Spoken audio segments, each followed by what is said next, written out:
I think black students are treated like shit at SLU. I love being black at SLU. And if there is a little black girl or a young black man who wants to come to SLU, I highly recommend it. Being black at SLU, for me at least, has been pretty entertaining. To be frank, I've never felt so black in my life. It was always a situation where you felt you were the only one. I do think SLU is a good school. I think it takes a strong person of color to come here. And you don't want to be negative. You don't want to say, it's because I'm black, but it is because I'm black. Like, what does it mean then to be black?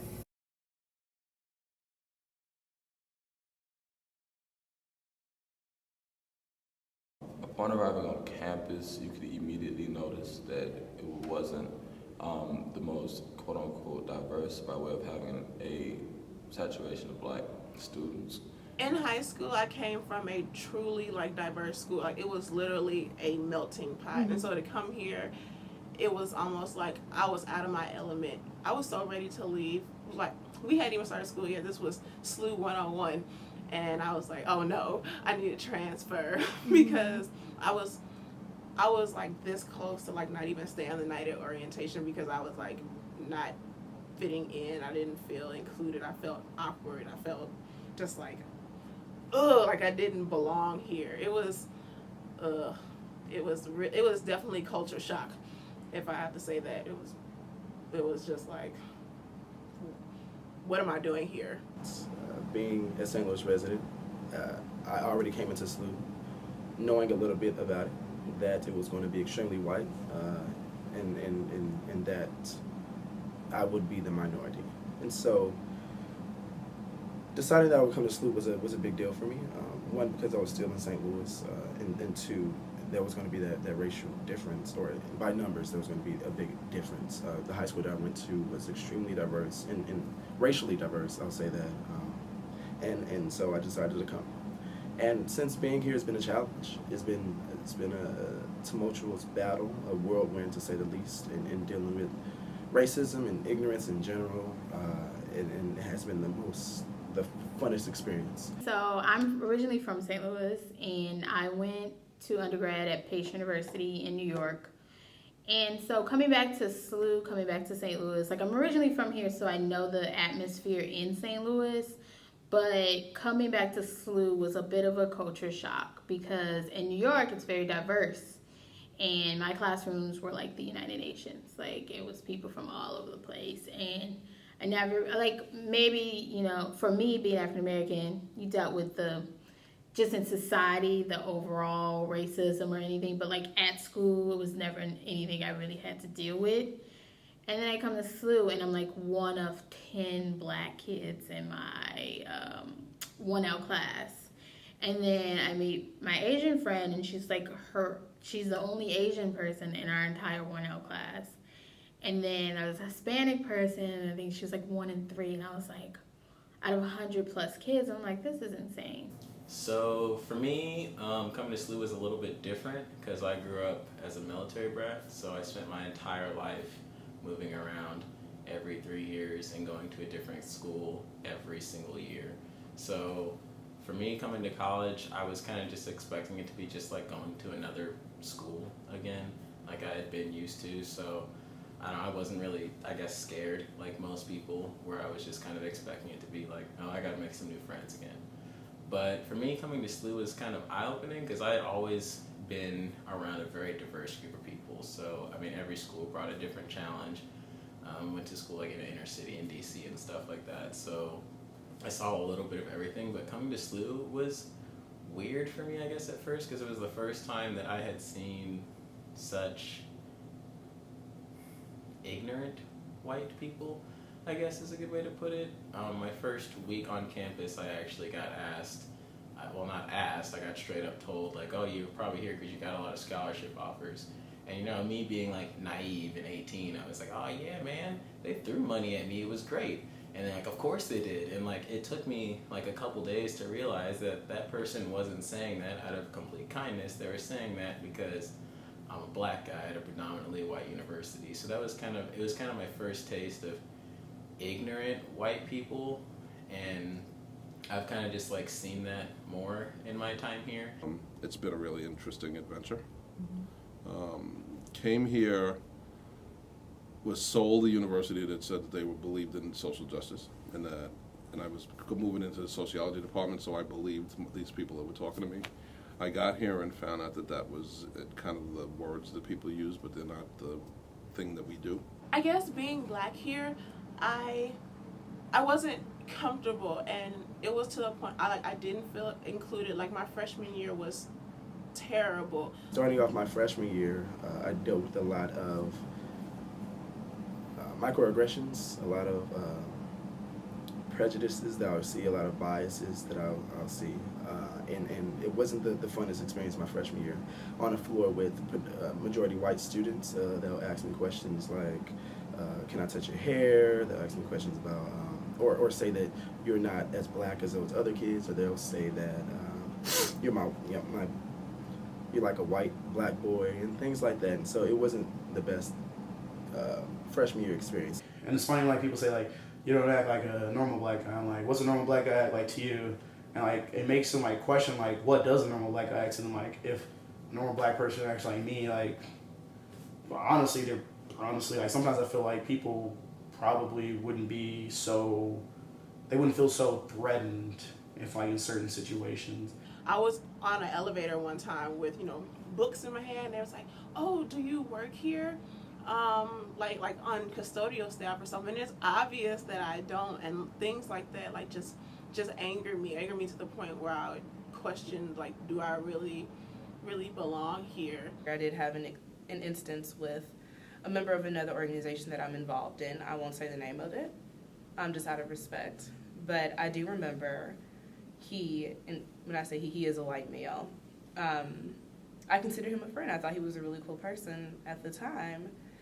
And I remember we were just joking, and he had said something sarcastic, and I remember I gave him this particular look. And I guess he caught on to that. He was like, oh my God, don't get ghetto on me. Don't be that ghetto black girl. And to me, it was like, I didn't say anything at the time. For one, I'm not a confrontational person, so I'm not the type to start arguing with anyone. But I think I was just so shocked I didn't know what to say or how to react without being that ghetto black girl as he claimed me to be or didn't want me to be.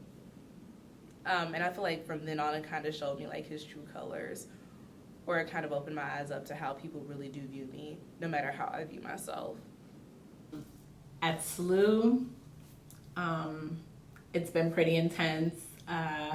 Recently I had there was an older white woman waiting for the elevator, so I was rushing and ran into the elevator, and I was going down. She pushed the down button because she was closer, and so there wasn't a need for me to do so. We just stood there and waited, and the elevator opened, and I was closest to the elevator, so I walked in first and turned around, just assumed that she was coming in too, and she just stood there and let the elevator close. She didn't even want to get on the elevator with me, and she like avoided eye contact. And it was really awkward, really weird. I'd never seen this lady before, but she was a student. She had lots of books in her hand. She looked like a student, book bag, all that. And so I had to call someone and say, I had to call one of my classmates here, she's also black, just saying, I can't believe what just happened, listen. And I told her about it, and she's like, girl, stuff like that happens to me all the time. Like they just don't want to be bothered with us. And it was really crazy because the next day, the same lady that I'd never seen before, but she had pissed me off and made me super uncomfortable the night before, I see her again in the hallway, and we're walking past each other, and she scoots so close to the wall that she actually bumps the alumni pictures that are hanging on the wall. So I watched her pretty much the entire time, not trying to stare, but I watched her, and she avoided eye contact with me, but she had to have been focusing on me still in order to not realize that she was going to run into the wall, which she did. So another awkward situation, and I guess just a reminder that I am black. I don't know, and she just didn't want to be close to me. I don't know. Another experience happened my freshman year when I was on campus, and it was actually really interesting. I was asked if I knew who my father was, Yeah. I talked to him last night. Yeah, I know who he is. Actually, he came and picked me up not too long ago. You met him too. So you know who my father is. So I don't understand why you're asking me this question. But I guess that goes to show you that how stereotypes spread and how they exist, and it's annoying, it's sad, but it's reality. That freshman year, I lived on a diversity and inclusion floor, very diverse. Bosnian, Muslim, Korean, people from Hawaii, people from Oregon, like racially diverse, lots of different kind of people. And I didn't realize until I left the context of our floor that these diverse voices were not being echoed in my classes. In the classroom, it's definitely not so much as I feel any extra pressure from my professors or anything like that. It's more so just that you feel extra black in the classrooms here. You definitely can tell that you're one of a kind in the classrooms. It's usually like a lecture hall filled with like 300 people, a lot of Asians, a lot of white people, and then I look around and there's like one of me. So that's been like a common theme throughout college, and I've noticed it definitely. I was always the only black girl in my classes, I've pretty much been the only black person in my classrooms through undergrad up until now. For me, I know, especially being in a lot of white classes, pretty much, there's nothing but me. None of my peers looked like me, none of my peers talked like me, none of my peers had similar experiences to the ones that I had. I felt pretty isolated in class, and I just turned inward into my studies where I felt I could focus better, and I knew the outcomes of that as opposed to reaching out to peers and trying to gain friends that way. My undergraduate experience was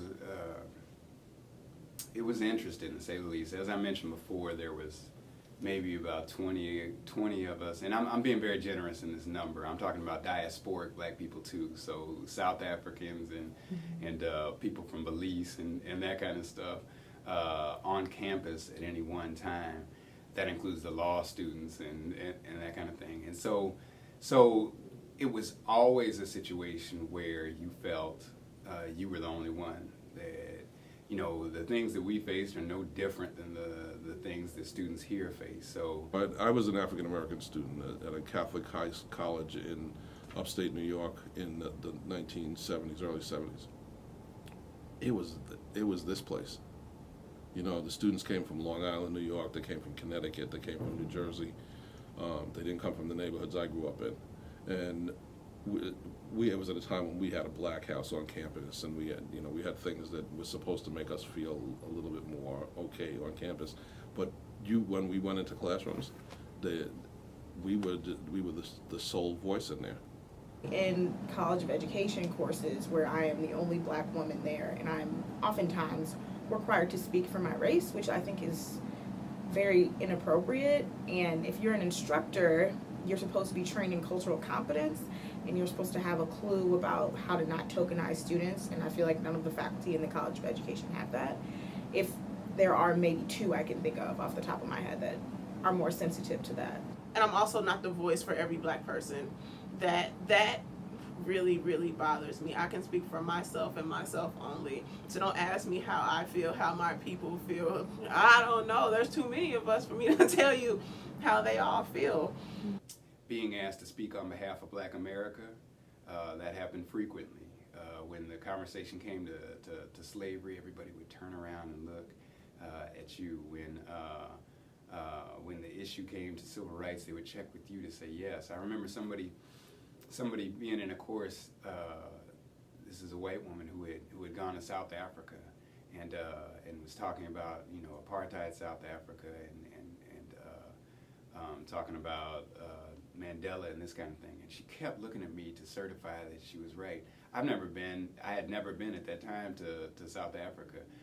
So why would I know any more than she knew? She had actually been there, but these were, and this was somebody at the professorial level, and so those kinds of things happen all the time. Criminology doesn't have as many African American students in it as I'd like. But I get white students to talk about how race matters to them, and how our failure to kind of reach out beyond ourselves impacts their ability to learn. And it's heartening because they want to have those conversations. They want to be able to talk about it. They want to be able to understand it. They want to be able to have the discussions in places that are safe enough to voice where they sit at the moment, so that they can learn where they need to move to. And often we're not there. We're often not there. I've had students, and I shouldn't say that I don't have any African Americans. I've had some African American students who've had bad experiences sitting in classes where those conversations go on, because when you're allowing people to say where they are, sometimes that stuff feels really like, what the hell are you talking about? It's like, I don't want to go to class and have to defend my humanity every time I'm sitting in a lesson. Is that I'm paying $48 to defend my humanity on a daily basis? I would like to think no. I have struggled with the fact that we as a campus don't have enough African American students here. That part of the reason why the conversations are difficult to have is because if you have one person in the room that's of color, it's hard for them to even when you're getting angry about something, for you to step up and say, like, what are you people talking about, or this is how, there's another way to see it, because you have to be the only voice in this place. Professors always knew when you were absent, and so you could skip a class if you wanted to, and if you were in the student center, a professor would say, "Oh, I missed you in class today." Meanwhile, your white buddy might not go to class for 2 straight weeks, and they never know the difference because everything was so starkly white in that way. I know my professors know when I'm there, and I know that they know when I'm not there. And I've had instances where one of my classmates misses like four classes, and on my second class that I missed, I get an email saying, where have you been? Or not where have you been, but I noticed that you haven't been in class. I'm concerned or whatnot, and I'm thinking I've only missed 2 classes. I mean, the minimum of classes you can miss 3 classes before you're even penalized in terms of grades, and I'm only at 2, and I know this person has missed 4.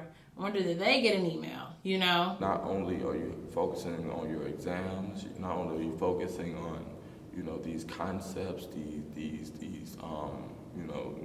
focus on mathematical expressions and stuff like that, but you're wondering, how can you create a space for somebody that looks like you to come after you? Because otherwise, more than likely, it won't happen. Nobody else in that classroom is going to wonder about that. It's a constant struggle because I know that what I do isn't just for me. It's not just for Cherie. It's for whoever is going to come after me. What I do now kind of sets the stage or the expectation for anyone else that wants to be in this same position. Sometimes I don't even know why I'm here. I'm not one of the top qualified students. It's been a struggle just to get this far. And I wonder why they're, I don't know if they're just kind of like doing a dance and, making sure that they have a black person here, or why are you putting me on your website, knowing that when black people come here, there aren't going to be very many black people in the classroom. Are you selling that dream because you get here and you realize that that's not real?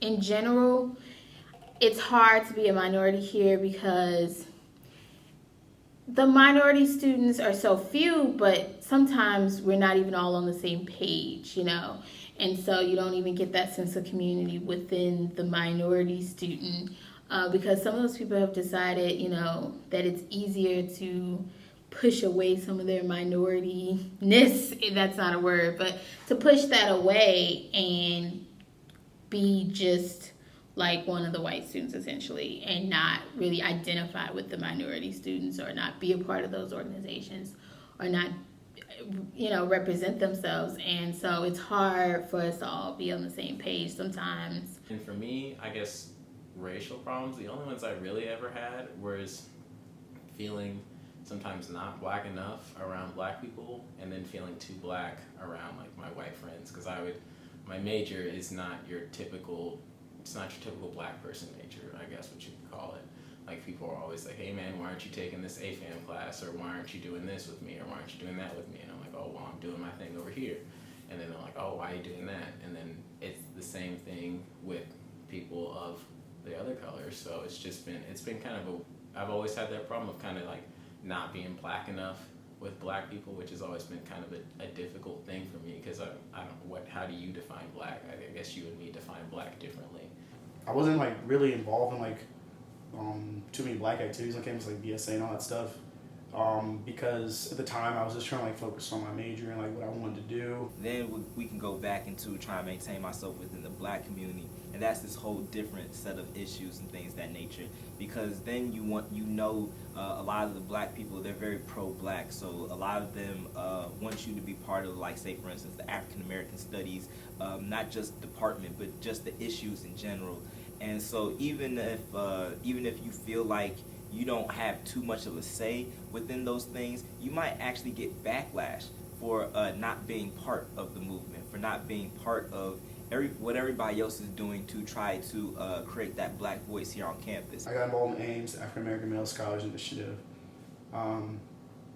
And I met like some really cool, like some really close friends, but at the same time, it was kind of like this thing where like I would go just to get the free food, because the message that they were like telling me it didn't impress me, because at the same time it's like I understand I'm a black male, I understand I live on a predominantly white campus, I understand St. Louis has these spheres of influence where people don't understand other people, but at the same time like you're just telling me the same things I discuss with my parents and my brothers and my grandparents on a daily basis, and if anything you're not helping the situation at all, you're making it worse. I don't like BSA. I feel like it's, well, no offense to the black ladies at all, but that organization is pretty much all black women. There's maybe one or two black guys in there. So even though it's the Black Student Association, I feel like it's the Black Women Student Association. And because I don't really see too many guys actually going there. Like, I don't feel comfortable going to BSA. Because sure, it's black alliances and we're trying to put people together like that, but they're very cliquey, unbelievably. And I kind of didn't like that. I was going to be accepting to everyone, but unless you're like in the in crowd coming in, I think it's really hard for a person who doesn't know any other black students to just go in there by themselves and then eventually branch out to everyone. I think you have to have a friend come in with you and connect you that way. Like because of not being a part of BSA or something like that, they'll just be like, oh, you obviously don't care about the black struggle. But it's not that I don't care, it's just that I am striving to, I guess, improve the black race by doing well at things. So it's just, we just see it differently. It's important that we have a sense of presence. Like, it's important that we are, because we carry so much on campus. Like, like I said, if we do one thing, then, we'll all be looked at it for it. It becomes a problem when you're here at SLU and you have, say for instance, Occupy SLU, hashtag Occupy SLU here at campus. And then you have, Tribex come on the campus and preach what they want to preach, educate, as they say. Great, do what you got to do.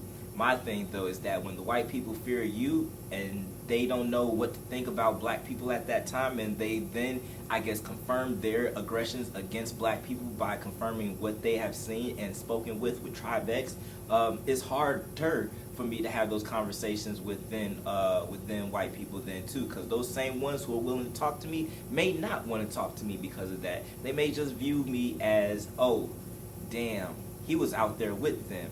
So if I talk to him just like I tried to do them, he might give me the same backlash that they did. I ain't fucking with that. And that becomes my problem, because then now I have people who are actually now, first of all, willing to possibly lend an ear to what it was to be black in a way.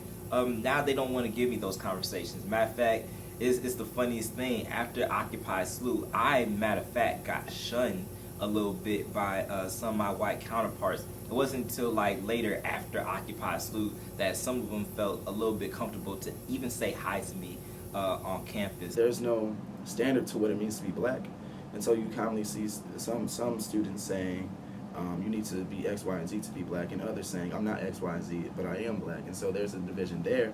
And sometimes students butt heads, but also there's no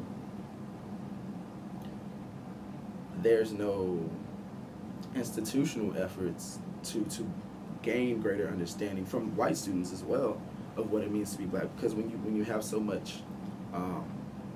things happen to you from white students for being black, sometimes for some people that isn't going to make them embrace their blackness even more. It's going to push them away, particularly from the organization that's here for them, which is the Black Student Alliance. And so there is a division. And it's disheartening to see. But I think students need a place of sanctuary to come together and to unite. And then once that happens, and I think the institution should make that happen, once that happens, I think there will be better days for Black students here at SLU.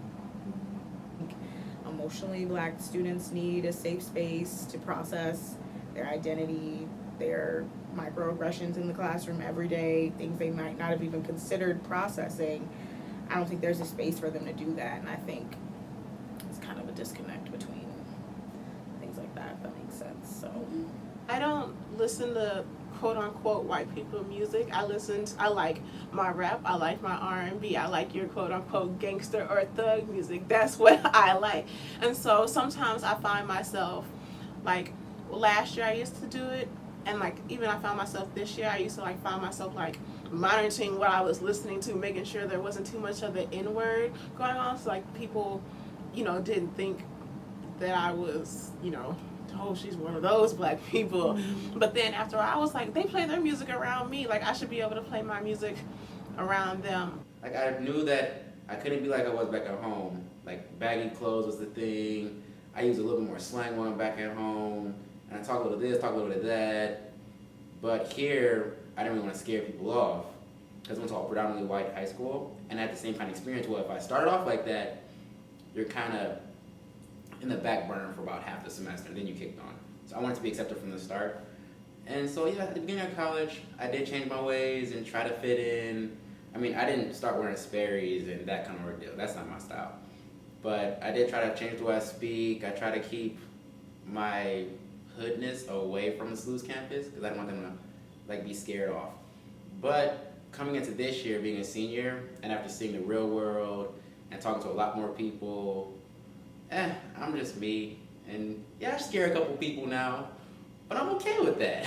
Because then other people are like, whoa, you're actually kind of cool. You're cooler than what we thought you were before. I tend to change the way that I talk around them, just so that, I guess, not so much. I just tend to speak more proper English around them, as opposed to if I was at home, and I'll be more comfortable not speaking as well as I should.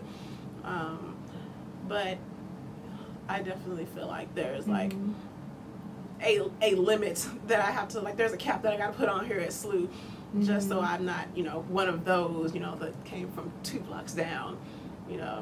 They probably think I'm from, they think I'm from the hood. I'm not. I'm really not. But because I'm black, and so I just feel like that I have to be one of the civilized ones. So. We don't always have to talk about weave or whether or not this is my hair, or about dancing and rap, and you don't have to change and have a specific kind of lingo when you talk to me.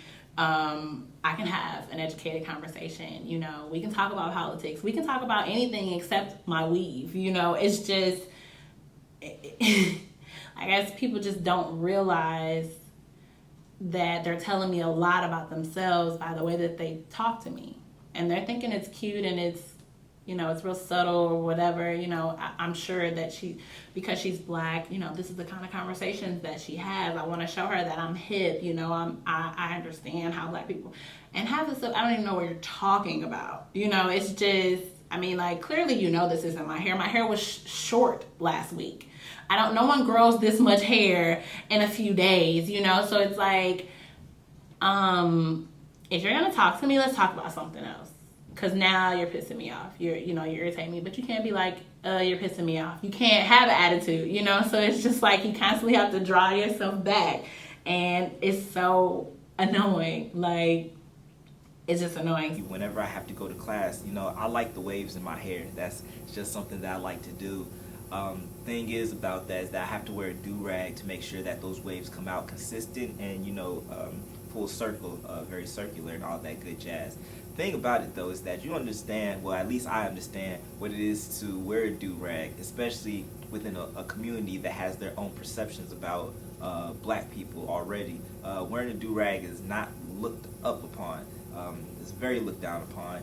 And at the same time, not only that, it's somewhat looked down upon within your own black community. So at the same time, I have to wear a hat over my do-rag whenever I go to class. Mind you, it's a big benefit when it's cold out, so I don't have to worry about it too much. But when it's hot, that's when it becomes a problem, because at the same time, as much as I would just like to walk around with my do-rag on and just, have that bad boy as the only thing and then just take it off when I feel like my hair is dry, I can't, because then I become that stereotypical black person. Mind you, I don't wear the same clothes as what a stereotypical black person will normally wear, the ones that you supposedly see on TV.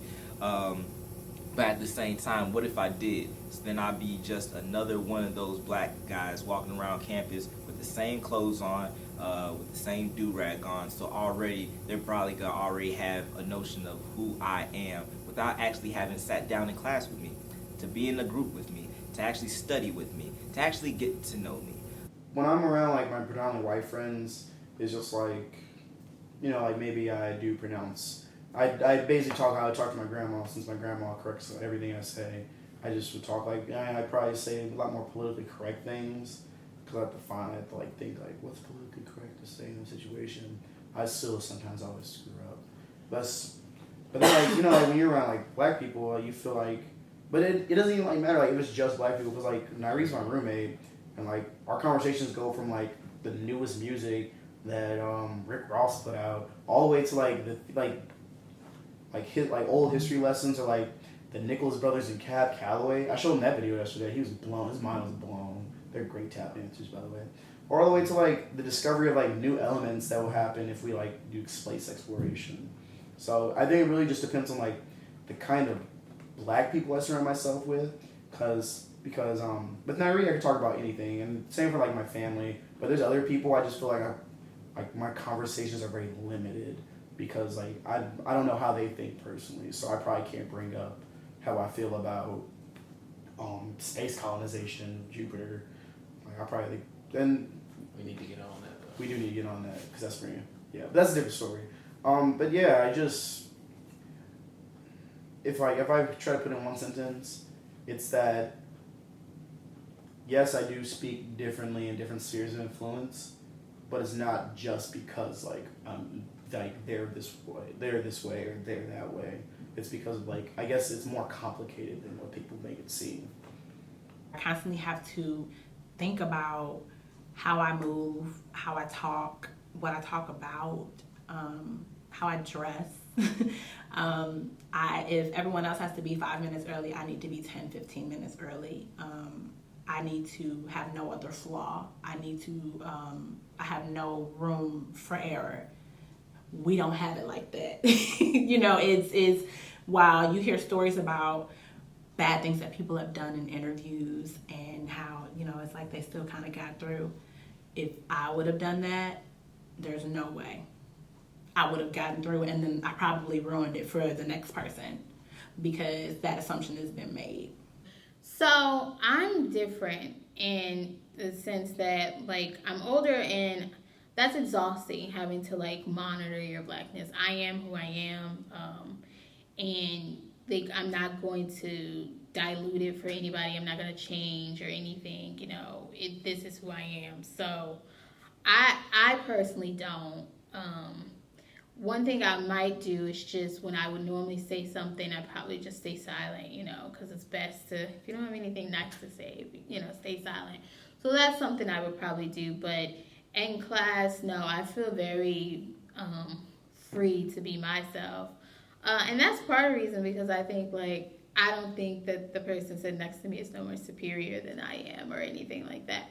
So I feel always very free. I don't feel like I have to do that. But I also see with like some of the other black students that they may, like, we do get lumped in, you know. They may see this student and think that we're all gonna be like that. And this is kind of somebody else's experience, but I guess it's mine. But I remember a white male student coming up to me saying like, "What's up, homie?" or something like that. But he said that to me because he says it constantly. He talks like that to a friend of mine who's also a black student, and she interacts with him like that. That's their thing. For me, I'm like, I don't like you, and two, I don't interact with you like that. I never have. What made you think today was the day? And I just said, excuse me. He was like, what's up? How's it going? I was like, good. And I just walked away. Like, don't ever talk to me again, you know. But because he interacted with somebody like that I'm associated with, he thought, oh, I can talk to all black people like that, you know, or I'm down, I'm cool, and stuff like that. And it's just like, just be yourself. You don't have to do extraness. Just be yourself. You've never talked to me like that before. It's not necessary. I don't know if they realize the things. We talked about microaggressions a lot. I don't know if they realize, like, your people, or how do you do this, or things like that. I just, do you work here? That's still like shocking to me that somebody would actually have the nerve to come and ask me that, do you step? Just because I'm black doesn't mean I step. Now I did, but that doesn't mean, like, you didn't have to, assume that, or can you teach me how to twerk? Like, just because I'm black does not mean that I know how to twerk. And I'm definitely not about to teach you how to twerk. Like, it's all, it's why? And times when we would go out, I would just feel uncomfortable. You're on stage dancing, trying to have a good time. Someone's trying to touch you. Someone's asking you to teach them how to dance. Someone's, just being belligerently drunk. And then there's a fear of like, well, I don't really feel safe in these spaces. This is not a black space. Whereas, sure, there are all different races presented, but white dominance. This is a white dominated space, and I, as a black person, don't belong there. From white students, when they see black students get together,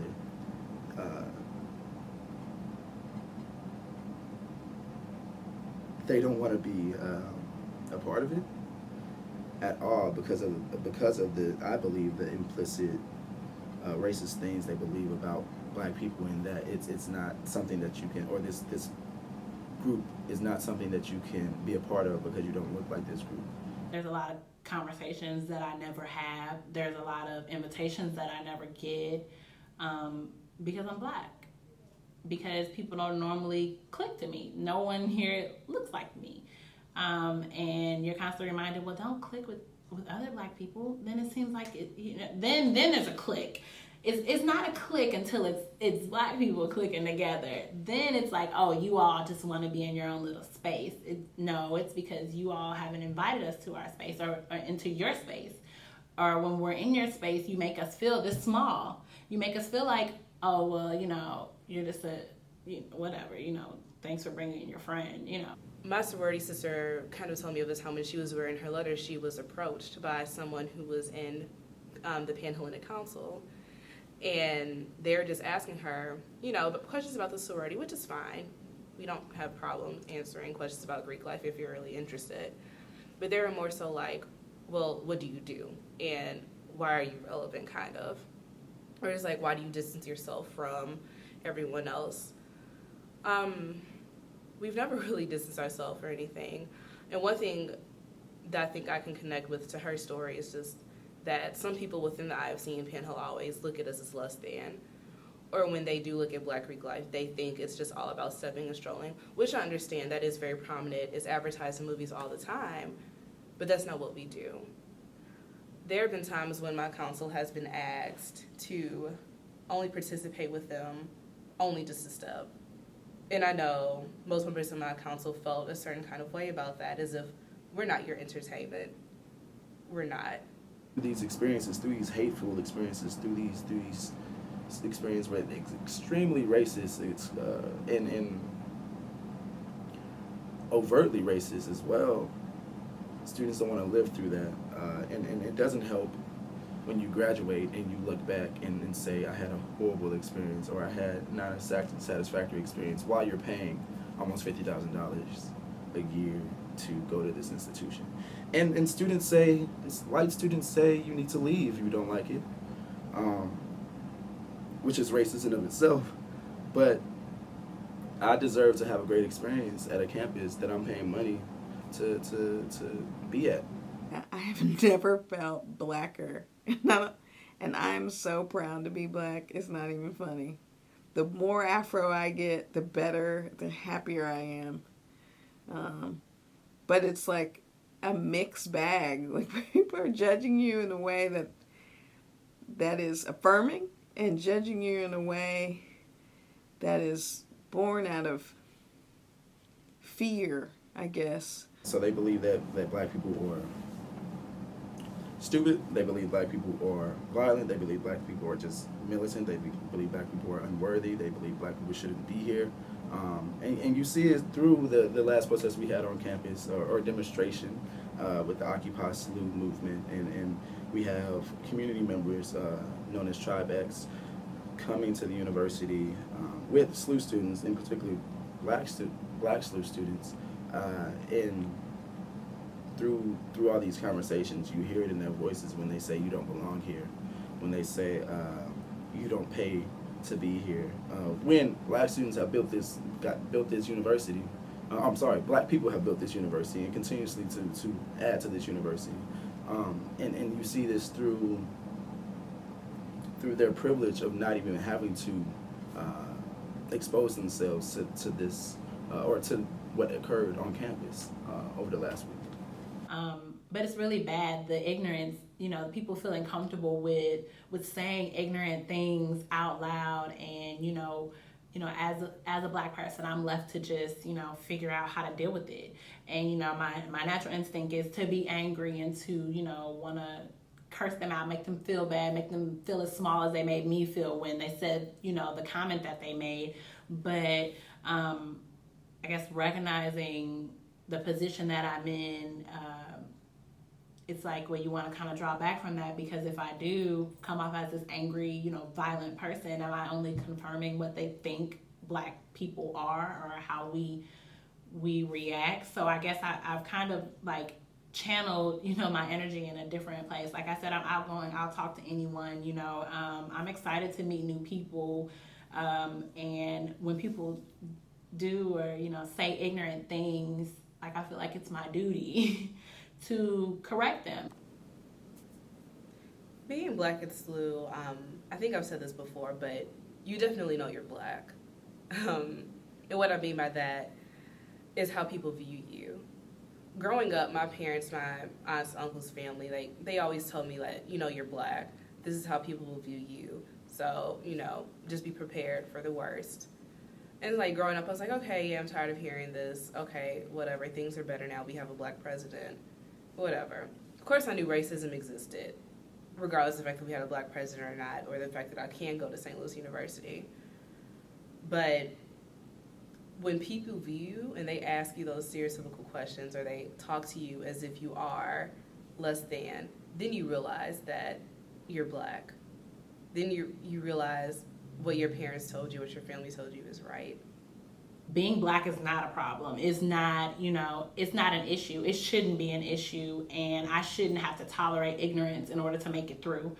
Being black's not comfortable, so it's, especially here at SLU, it's not comfortable, so why should I alter what I have to say to make you feel comfortable? To continuously have these conversations about your humanity, to continuously have these conversations about your experiences, and to get backlash from that, and for those statements to be invalidated, and for those statements to be discredited.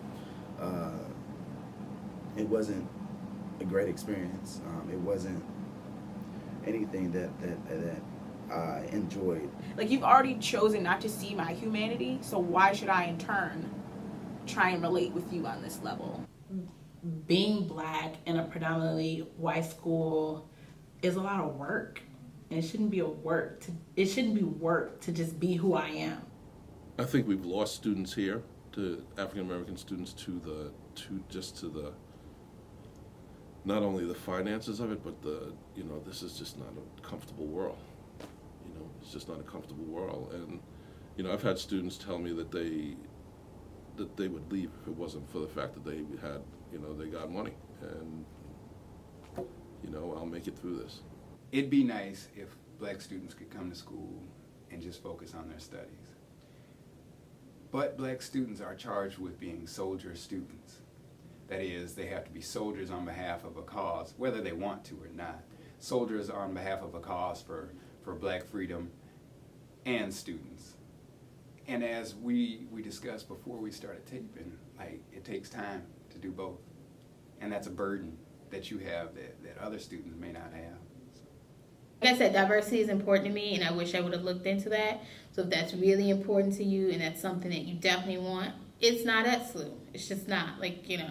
I'm not even Catholic, but I love the Jesuit teachings. I love what it does. I think it's doing great things. But when I come to a school that supposedly Jesuit, has the Jesuit mission statement, and they basically have the oath of inclusion. The oath of inclusion is just the reworded Jesuit mission statement.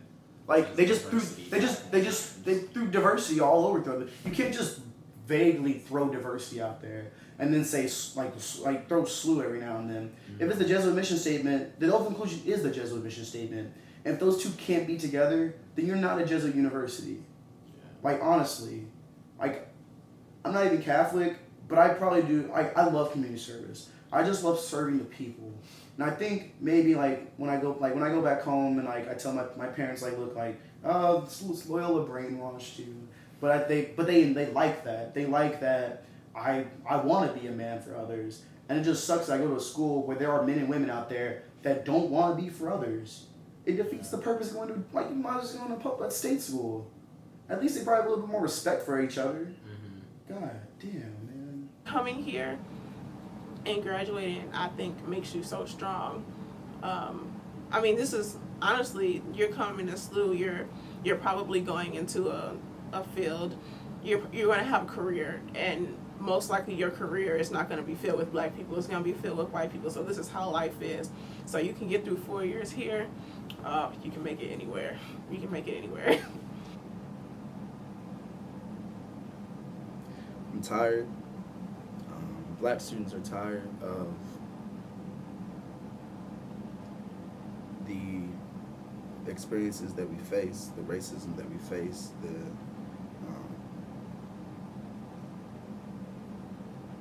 lack of effort from the university to do things that benefit black students as a group of students who have worked tirelessly to make this campus a better place, overworked to make this campus a better place. For black students who come after us, it's extremely tiring, and for the university to continuously create or act or just in general be complacent for issues of race and issues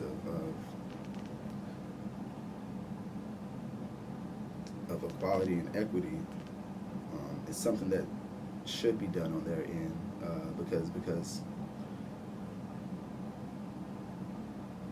there will come a time when black students become so pissed off that they will burn some shit down, and before that happens, there should be some ambitious efforts to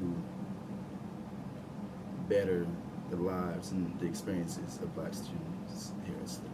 When it comes to the advancement of black people, I have faith. We're moving forward, and I want to be a part of it. I know that in order to be a part of it, we have to work towards training young people, and I say training young people to feel responsible for each other. And I'm not just talking about black young people at that point. That's my job at this university, is to train young people, all young people to feel responsible for each other. I expect people to go on and get rich when they graduate from SLU, and I expect people to go on and become senators and judges and all that kind of stuff. I expect that. But I expect also that you remember that I'm looking out for those people that I went to school with and those people that couldn't set foot on SLU's campus, that I have an awareness of them and that so when it comes time to support this candidate, does this candidate support the people? When it comes time to take this position, my job as I don't know, head pediatric surgeon or whatever it is, that I keep an awareness that everybody is somebody's child, and it's my job to take care of everybody and to have compassion for everybody.